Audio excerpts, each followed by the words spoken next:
The late Dr. Somaiya was known to me. We met many times, had wonderful conversations, and he inspired me a lot. I admired him a lot. And many times he said, you must come and visit our institute and spend some time there and give some talks. I never got to do it while he was alive, but I'm absolutely delighted to be here in his institution, and I'm thinking of him while giving this talk and his greatness and the kind of work that I'm doing. He was also very interested in doing similar work. You know, when I address the youth of India, which I've been doing quite a lot, I find that they want to understand where their tradition and culture and history and philosophy and all that fits into their quest for a career. They want to have a successful career, which is very important. Everyone should have that. They want to do well in a material sense, make money, have a family, all those things, buy a car and house and all that. And they sometimes have been given the wrong impression that our tradition is sort of something which causes you to not do well in these things. And this is not in fact the case. Our tradition, unlike in Europe, where they had a big fight between science and religion, we've never had a fight in our tradition with science, technology, because the inner world, the inner journey, and the outer world, the outer, progress, have gone hand in hand all the time. There's never been a time when somebody comes up with something new about astronomy or mathematics or chemistry or biology, and some religious authority tells him that you're not allowed to think this way. We've been a tradition of challenge. People are allowed to challenge, question. In fact, many of our great texts are dialogue where somebody is questioning the other. Usually the person who's studying is challenging the master. And this is part of our tradition, to question and challenge and to keep improving our knowledge, because our tradition says that we are evolving. Human beings are not as we currently exist. This is not the final state of our consciousness. We are evolving. There are higher states of consciousness that yogis achieve, rishis achieve, and so there's more to know than we can know at this level. So progress in knowledge, progress in science and technology is normal and to be encouraged.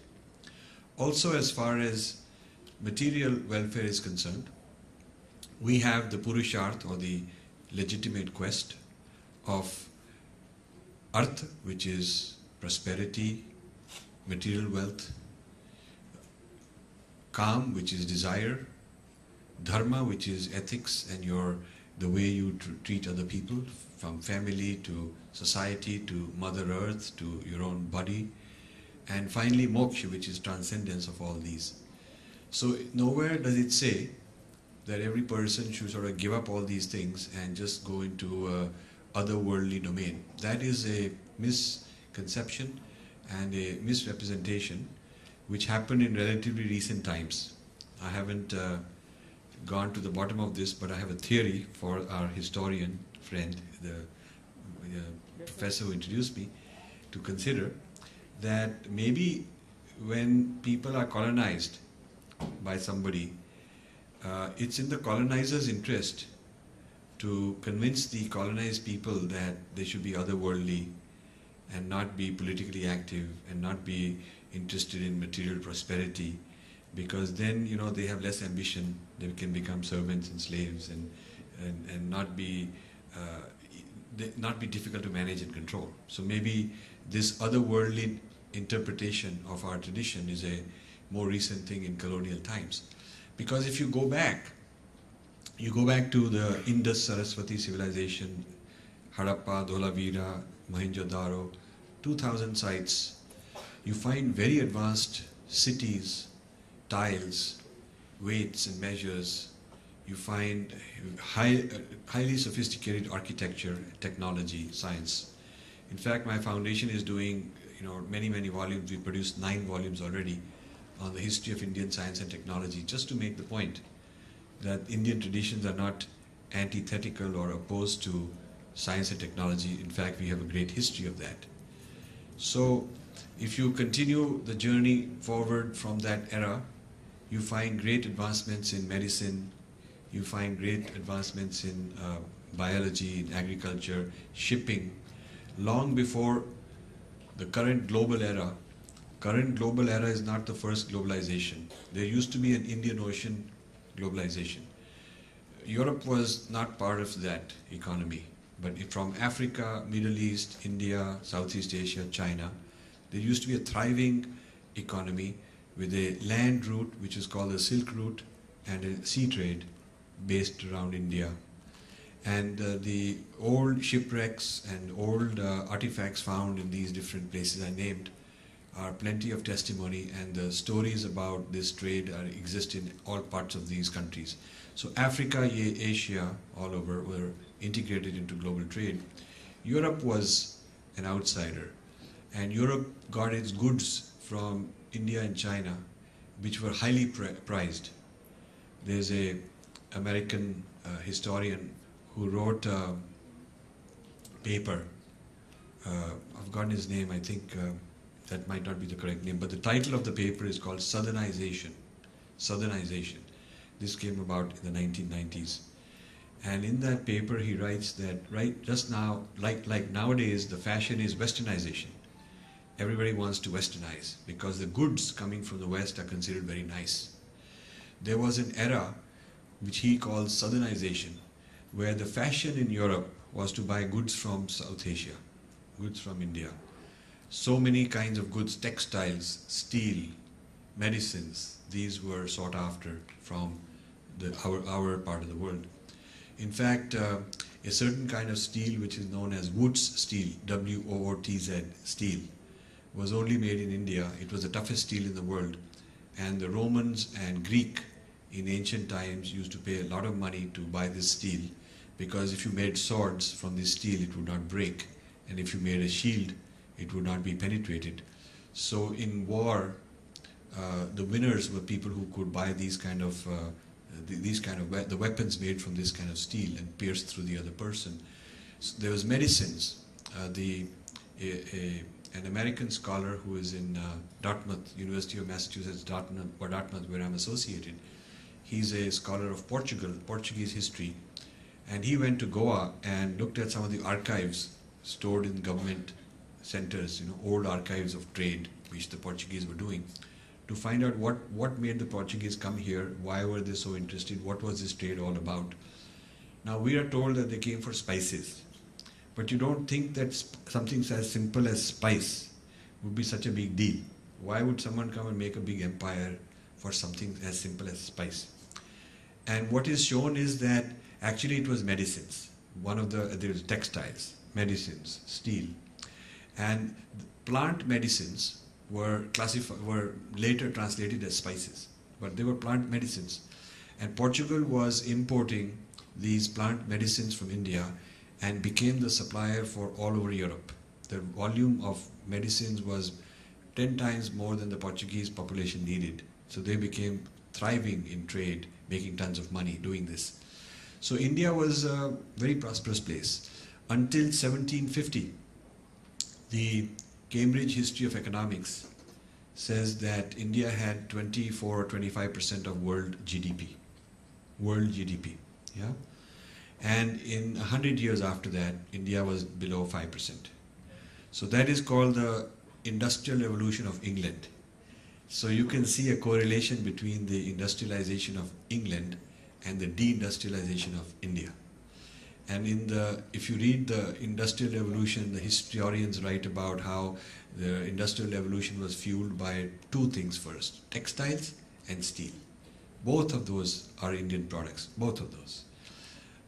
In fact, what may not be well known is that the London Bridge, when they were constructing the London Bridge, the East India Company wanted to procure the best steel in the world. So a large part of that steel they got from India, because they concluded that this is the finest steel at the cheapest price, strongest steel. So some of the London Bridge is made of Indian steel. So this huge export economy, materially thriving, is not something new that we are developing.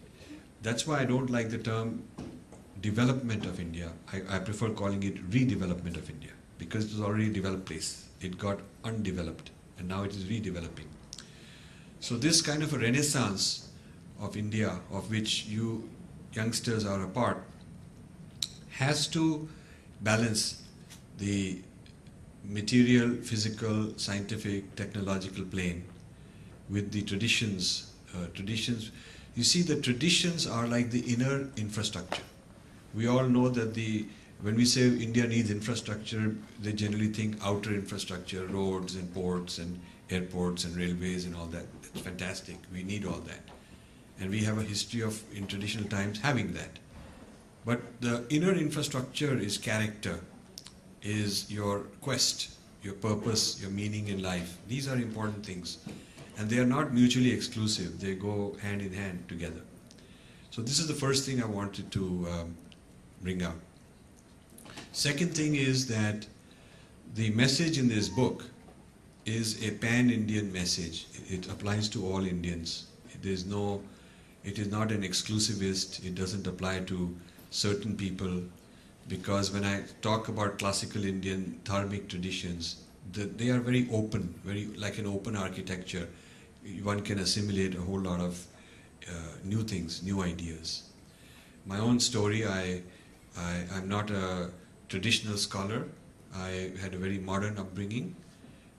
Went to a Catholic school in Delhi. I went to St. Stephen's College, which is a Christian college, very secular education. I studied physics, then I went overseas, then studied computer science. Then I worked in the corporate world and had a material progress in terms of making money and accumulating wealth and building a nice lifestyle for my family. And at the same time, my spiritual quest. So it is not that you have to stop being one in order to be the other. I think you can do both. You can be balanced and be all-encompassing. I incorporate all these things and do not feel that there is any contradiction in this sort of value system, which I think is very important for you to understand. So when you take some messages from this book, which explains the importance and the distinctiveness of Indian civilization, it is not with chauvinism or it is not with some kind of an agenda that excludes anybody, because that would be very un-Indian, in my opinion. So the purpose of this book was to discover for myself what constitutes the core of Indian civilization, which makes it distinct from Western civilization. I wanted to understand that. I lived in the West for 40 years, more than 40 years now, have been visiting India several times a year, remain completely Indian in my heart and in my identity, and yet very functional and very Americanized at the same time, and very loyal to the US and all that. So I never found a contradiction in these. But I realized that the study of civilizations has been done mainly by the West because of the colonial history. So the Westerners sent scholars everywhere, studied them, and mapped those cultures onto Western terms. So the Indologists mapped what they learned about India to fit Western categories. And a lot of the things about India don't fit Western categories properly, but they are forced to fit. So this has created a lot of distortion. And the making India fit the Western categories is a system of control. Because once you've understood somebody in your own terms, then you can control them. If you don't even understand them, if they're too chaotic or they're too unpredictable or there's just too much complexity and you are overwhelmed by all this huge complexity, you really don't know how to act and to control them. So the study of India in Western terms was part and parcel of empire building and part and parcel of control. So now this served the purpose of the colonizers, and it helped the West claim that it has universal knowledge because it has mapped all the civilizations onto Western terms. And so the West's history became seen as universal history. The West's philosophy and ideas became considered universal. That is what I mean by Western universalism. The notion that what the West has said and done and discovered and how it feels is sort of the gold standard. Everybody has to be measured against that.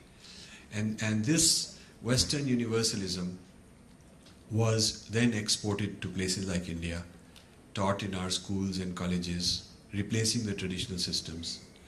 And this was an agenda also, to educate Indians over the last 100 years to think more like the Westerners, and to look up to the Westerners as superior, look at their own tradition as inferior. So this is how colonization works. And though we got decolonized politically, we did not get decolonized mentally. Still, the mental colonization is there. There's a lot of inferiority complex in our own tradition. Sometimes something about our tradition has to become Americanized, and then when it comes back because an American has put his stamp on it, then we think, wow, it must be good, you know. So this is called the pizza effect. Pizza effect means, you know, pizza in Italy was not a sophisticated person's diet. It was something that peasants used to eat. Like in Punjab, where I'm originally from, you know, you eat makki roti and saag, you know. A peasant eats that. And some real big shot he serves, you know, different cuisine. This is a peasant cuisine. So pizza was a peasant's cuisine in Italy until Pizza Hut Americanized it and made it into a worldwide thing and put tens of thousands of Pizza Huts all over the world. And so the Italians had a sense of pride that, you know, our pizza has gone everywhere. So now the Pizza Hut comes back to Italy also, Americanized. And so it is consumed with pride.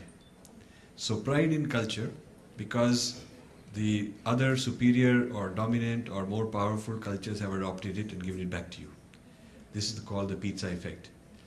Now, there are many pizza effects I've studied concerning India.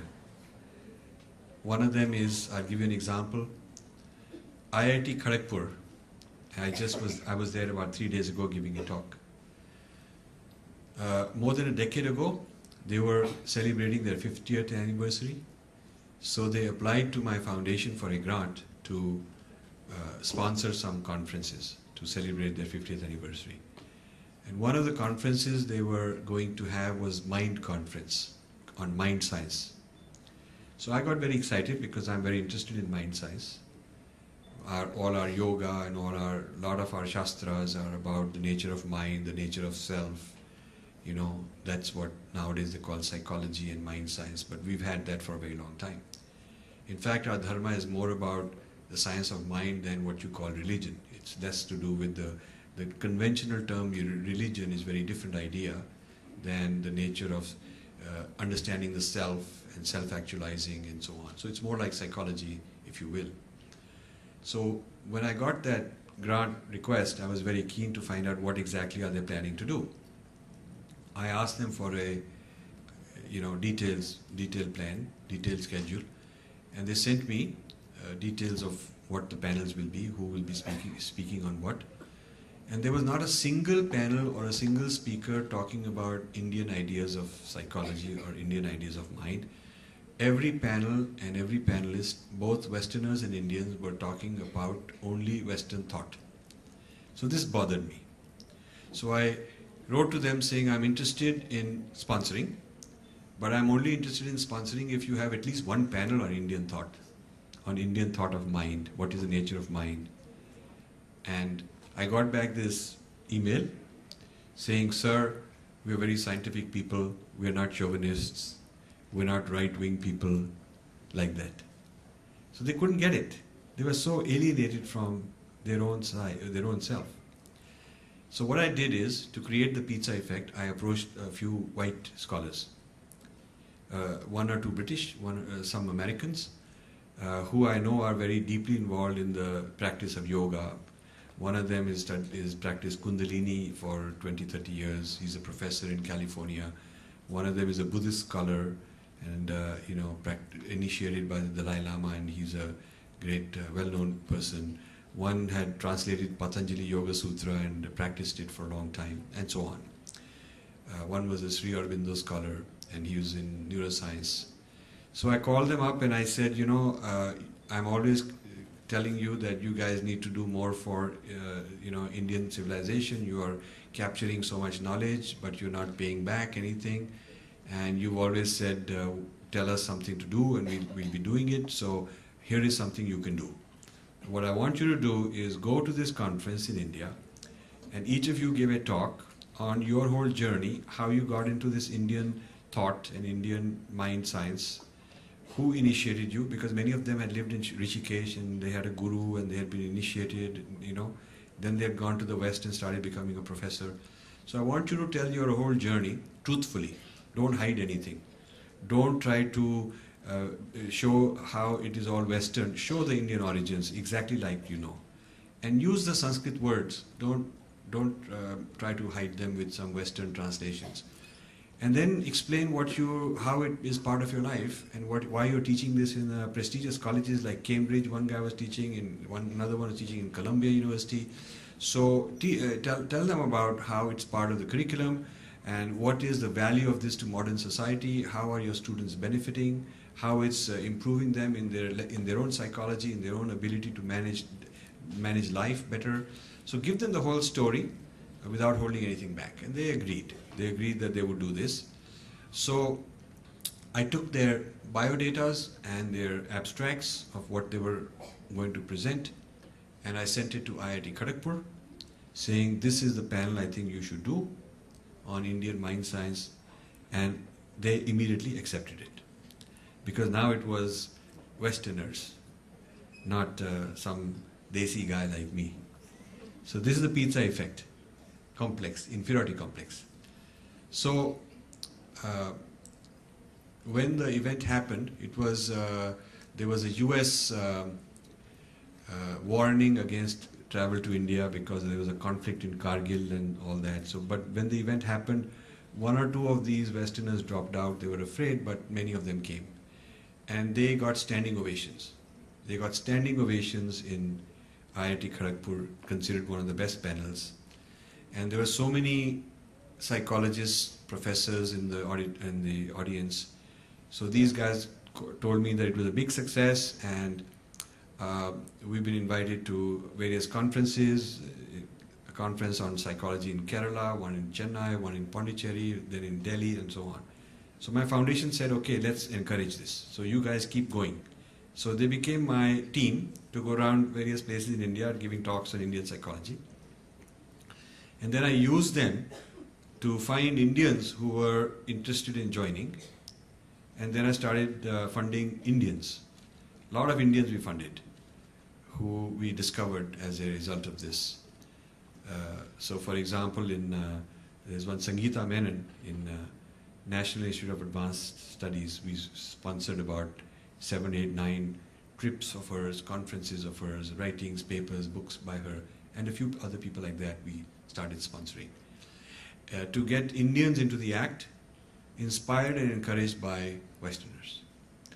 And so this created a mobilization, and after 10 years of funding this, we sort of moved on because we can only fund it so much. We can start, we can open doors. Our specialty is open a new door, let others take over, and we move on to something else. So I haven't sponsored anything in that area for many, many years. But I was invited in Delhi to talk about this book in the psychology department by some of the same people who've been involved in this now. It's a movement with about 200 scholars in Indian universities in psychology departments who are teaching what they are calling Indian psychology. Indian psychology is no longer something you laugh at, and no longer something somebody will say, well, this is unscientific and chauvinistic. It's taken as a serious discipline. And after listening to me address this book, they decided that this book of mine being different will be prescribed as a textbook in MA course in psychology in Delhi University. So that's a very big thing. And then they had another a gathering of their 150, 200 psychology professors all over India. Later they said, when you're back, we'll have that gathering, and you give them a half day will be for you. You give them a nice long seminar, which I did. So maybe this will spread to other universities, and perhaps this institute might also want to consider using this in that sense. So using the pizza effect to pierce through Indian complexes, we're able to create a movement, and that movement takes a life of its own. So this is how our culture is sometimes helping people in other countries, and we are not valuing it enough. And then when they put their stamp and they get their patents and they get their trademarks and they become very famous, they send it back here and we say, wow, this is fantastic. There is a famous Harvard guy called Harold Gardner, and he's developed a theory called multiple intelligences, which means that rather than thinking of a person having one intelligence, he's got many intelligences, many kinds of intelligence, emotional intelligence, rational mind, various kinds of qualities. There are different intelligences. And he's become very famous for the last 30, 40 years or 30 years or so for this, what is considered to be a very original idea. And I was, every year he comes to India, the Tatas invite him. A few weeks ago, Infosys had a whole seminar. They were all big, all the big shots were there, thanking this guy for introducing such a brilliant new thing in India. But actually, when you go back to his early life and what has influenced him, you find that Sri Aurobindo had written something called Planes and Parts of Being, which means that the human being is not sort of one. There's many planes of existence and many parts, and each of them needs to be educated. You need to be whole. You cannot ignore any part of you, from being a physical person to an emotional person, aesthetic person, intellectual person. All kinds of intelligences exist. So that was an influence on him. And also the Natashastra talks about different rasas, different qualities of appreciation, different ways of being, in your mind. So when a Harvard guy takes all this, comes up with a fancy jargon, he becomes world famous, and Indians think, wow, this is the guy we need. But I'm sure if you were to go to Infosys and Tata's and say, we're going to teach you how to, the benefits of Natashastra for your corporate education, or we're going to teach you Sri Aurobindo's philosophy, they'll say, "Arey, you're some chauvinist guy, and you must be some nationalist guy." So this is this idea I'm calling the U-turn theory. U-turn meaning that something is taken from here, it's taken to the West, they remove the Indian sources, they westernize it, and they re-export it back, and we welcome it and say, wow, what a thing, This is happening in medicines also. Most of the molecules that the pharmaceuticals isolate, and then they do a lot of research on one molecule which will fix something and turn into a white pill. Most of these are plant extracts, animal extracts. And they don't just randomly pick a molecule. A typical plant will have so many thousands of molecules, you can't just figure out which one will work. But you don't know which plant will do what. So they look at traditional systems of medicine, and they see what is being tried in various places, how it's working, and then they try to figure out what molecule out of that plant is the active ingredient. So a lot of R&D in modern pharmaceuticals is being done like that. A lot of R&D in neuroscience and cognitive science is being done on Indian yogis and Buddhist meditators who are asked to achieve high states of consciousness through meditation. And then they have something called functional MRI to scan the brain and see how it's being altered. And this is leading to this is the cutting edge. If you are a student of neuroscience or cognitive science, you'll be reading a lot of Western theories. You will have no idea of their link with Indian thought and Indian traditions. And I'm writing a book to actually expose that and connect that, because I want our next generation to know that these great Western thinkers who are considered pioneers in cognitive science and neuroscience were at the feet of some Indian spiritual master in their early youth. And for instance, there is a Dr. Herb Benson in Harvard who has become very famous for developing a trademarking and patenting a concept called the relaxation response. And the Templeton Foundation is really championing him. He's on their board of directors. And in their move to have a bridge between science and religion, which they are doing it with mostly a Christian kind of orientation, he's one of the champions of bringing science and religion together. But you look at his early books and his early research, he was studying transcendental meditation of Maharishi Mahesh Yogi, and he was very impressed by what medical benefits came out of that, so he started researching. But rather than saying I'm researching transcendental meditators, because that would give it away, he also wanted to kind of claim it as his own original thing. So he said that they are practicing the relaxation response technique. He coined that phrase and became quite famous for that. Then there is Stephen LaBerge in Stanford, who took Yoga Nidra. Yoga Nidra is a certain practice in yoga where you achieve a state of consciousness where the body is sleeping, but you're alert. It's very interesting. I went and got a teacher's training certificate in that just to learn something about it for myself. And you know, it's very interesting that the person who goes into this Yoga Nidra state, you are fully alert, mind is not active in anything, but you're fully alert. Others will tell you that you are snoring, that you are deep sleep. So your body is in deep sleep and you are sort of awake, kind of. Very interesting thing. And this has many properties, many healing properties. It does various things.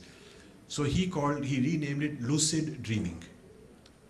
And he started these institutes all over the world called lucid dreaming.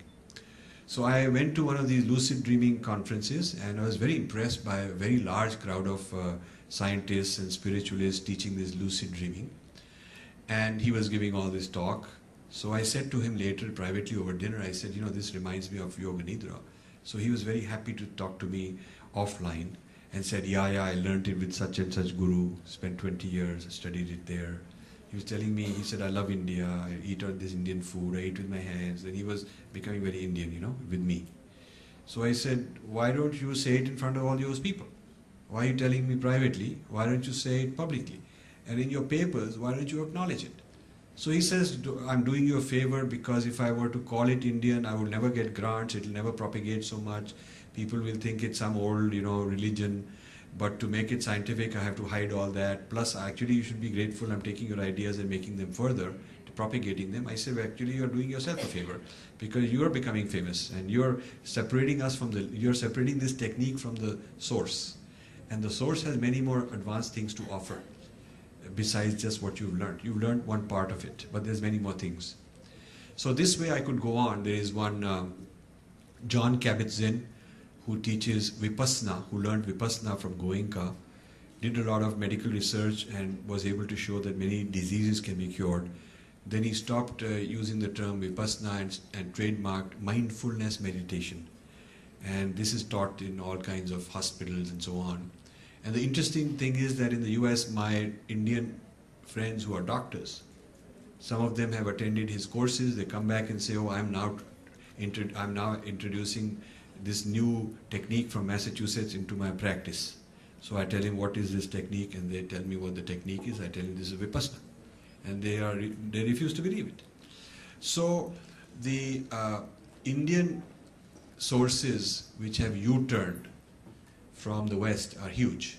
And I am writing 6 volumes. This book is just to set the stage. But I'm writing 6 volumes on different kind of U-turns in medicine, neuroscience, in art, literature, linguistics. Modern linguistics in Europe was born out of the study of Panini grammar. Panini grammar was studied in the 1800s very vigorously. In fact, from the year 1800 to the year 1850, most major universities across Europe created a huge department of Sanskrit and Indian classics.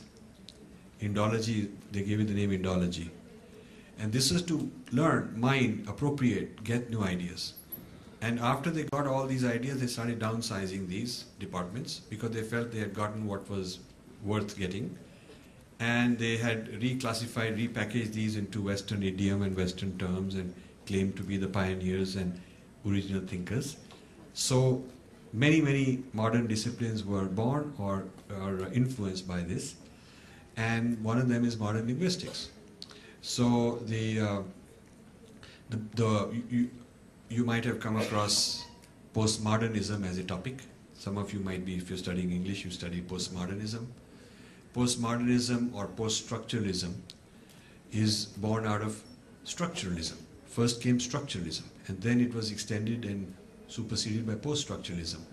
But structuralism is attributed to a man called Ferdinand Saussure in France. Ferdinand Saussure in France in the late 1800s and early 1900s is considered the father of structuralism. But what they don't tell you is that he was a Sanskrit professor. His PhD in France was on Panini's grammar, conjugate verbs in Panini. That was the topic of his PhD. So he's grounded in that. He's teaching Paninian ideas of meaning and sign and signifier and philosophy and all that. When he dies, his students posthumously publish his class notes minus all the references to Sanskrit, and that book becomes known as the origin of structuralism. So there's a lot of our culture which is part of the modern West, and I'm giving you these examples to sort of inspire you that if you want to compete against the modern West in a very practical, worldly sense, you should have a sense of identity. You should also have a sense of who you are, what your heritage brings, what the West has gained from your heritage.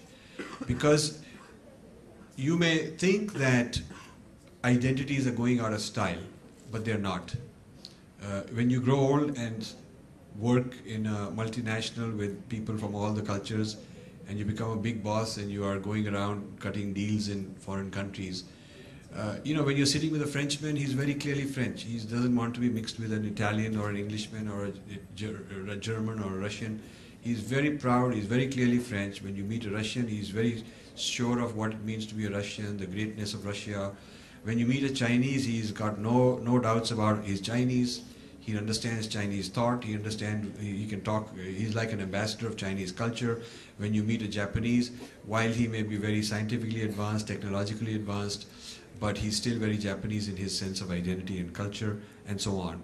I could give you many of these examples. Koreans are very Korean. They don't want to be mixed up as Chinese or as Japanese. They find it very insulting if you tell a Korean that you're the same as Japanese or Chinese. They don't like it. So this sense of civilizational identity is pervasive throughout the world today. But it's unfortunate that when I find Indians coming to the West, they really are shy of their identity. They don't know what to say. I have had all kinds of silly answers. Who are you? What is it? Tell me about India. What does it stand for? I mean, they really lack a sense of history, positive history. They've been taught negative history of what's wrong with our historicity, what is wrong with us, why we should be embarrassed of who we are, and we should give it up as quickly as we can. They like to avoid the topic of historical identity in a conversation. And it's very obvious that the guys are awkward. He'd rather talk about how much he's got this BMW or he's making this GDP growth rate and all that kind of stuff, which is good. But he lacks a sense of selfhood, which is anchored and rooted the way the other countries have. And this is also found in Indian diplomats. I found that Indian diplomats, you would think that at least the Ministry of External Affairs would really give a good indoctrination of what it means to be Indian in a classical sense. But I find that these guys are avoiding these issues. And then there has been a very ill-conceived notion of what it means to be secular. It's a very strange, peculiar idea. In the United States, and since secular is a Western concept, In the United States, secularism doesn't mean you should be cut off from your classics. Every university is very proud of a great classics department. They teach their classical thought, Roman thought, Greek thought, thought of various classical periods. They teach that. Our classics would be the Vedas and the Upanishads and the, our Itihas and all that. That would be our classics, the Dharma Shastras, the Arth Shastras, the Nat Shastras, these kind of things. But we haven't gotten that kind of a grounding. Whereas you go to Harvard University Classics Department, Princeton University Classics Department, that's sort of the foundation of good learning. And anyone, whether it is Obama or Bush or Clinton or Carter, they would be well grounded in who are the founding fathers and what is the classics of the Western civilization. They will be very well grounded. You go to University of Chicago, they have 5 courses that are required, mandatory for no matter what you are studying. What you are studying doesn't matter. You got to take these 5 courses. One of them is on Western civilization. Western civilization, not world civilization, Western civilization. So they can keep talking about, okay, there is no more boundaries, there is no more identities, but they're not practicing it.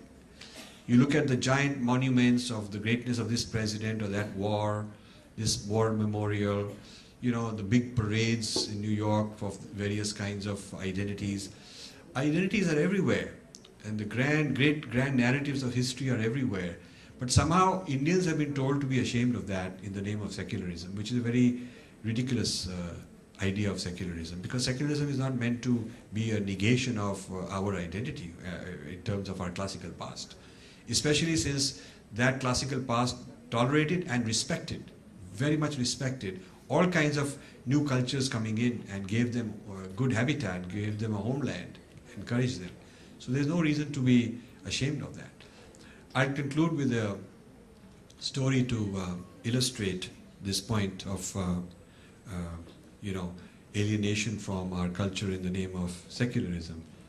In 2005, there was a World Conference on Sanskrit in Thailand, organized by the Crown Princess of Thailand. And a year or two before, they were preparing for this, because the Crown Princess of Thailand is a Sanskrit scholar. You might not know this. But she sent her 2 sons to Tirupati University and places in India to learn Sanskrit also, because their heritage, they feel, is Sanskriti. What we call Sanskriti or culture is their heritage. So she was inaugurating a Sanskrit college and a Sanskrit journal. And so they were holding this world conference. And they wanted Indian participation, because after all, India is the mother civilization. Like Westerners would think Greece is the mother civilization. And they could not get India interested. Ironically, a BJP government were not interested in helping them. Okay? So there was a professor in Delhi University who was on the organizing committee, and he tried a lot, lobbied a lot in Delhi, couldn't get much help, because people kept saying we are secular, we don't do these things. Very strange. So finally he called me and said, it'll be a very embarrassing thing if no Indian support comes. Why don't you give some help and we'll call it Indian participation. So I said, I'm NRI, I live in US, I have a very tiny foundation, I can't speak as India, He said, Nene, even symbolically we'll say this is an Indian. And so just to save the situation, we agreed to give some grant, and I became a co-sponsor along with the Crown Princess of this event. So the event was all organized, and I was on the dais with the Crown Princess. We inaugurated the whole thing, and various events were held for 3 days. They really wanted to understand Sanskrit and bring it into their traditional system. But then a month or two before, the HRD minister calls and says, I'd like to be part of it too, because now it's a success. All the hard work is done. Now it's a PR opportunity to be seen with the Crown Princess and with the famous people, and international press is going to be there, Western scholars are going to be there, so he wants to come and take the limelight. So I was told that, now the Indian government will step in, you are not needed. I said, what is this, you're not needed? I worked so hard, and this is our agreement, I'm part of this. So they tried to throw me out, put the Indian heavy-handed, some government wallas to take over because they're big shots, and I'm nobody. But I pushed my position. I said, nothing doing. So a compromise was reached, and there were three of us. There was the HRD guy, there was me, and there was the crown princess, and we three of us running the show. And then the Indian embassy threw a reception in the evening for all the scholars. So I was there talking to the first secretary and the people from the Indian embassy.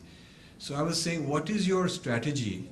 What is the Indian government's Ministry of Foreign Affairs strategy in these ASEAN countries, which are all Indian civilization based? What is your strategy for using our common heritage, our Sanskriti, as part of a diplomacy for building good relations? They couldn't make sense of my question. So they would say, but sir, we are secular. Now, what a joke. I mean, it's like if you go to the French and say, we'd like to learn French, we would like you to we are creating a whole university to study French, and we're having a world conference on French. They would love to come and send their people and encourage it. If you told the Chinese, we want to start an institute for Mandarin studies and Mandarin civilization, would you help us? They'd love to come. It's a very strange thing that the promotion and participation in some world event that promotes our Sanskriti is considered an insult or a contrary to secularism. It's a very strange, negative idea, and very bad kind of an idea. And I find this to be pervasive. I find this attitude to be pervasive, that denial of your culture, your heritage, your origins, your background is considered cool, and it is equated with somehow secularism, and asserting that is considered the opposite of secularism. It's a binary, so you're called communalist. And so to prevent being called communalist, therefore you have to jump on the secular bandwagon, therefore you have to deny your heritage.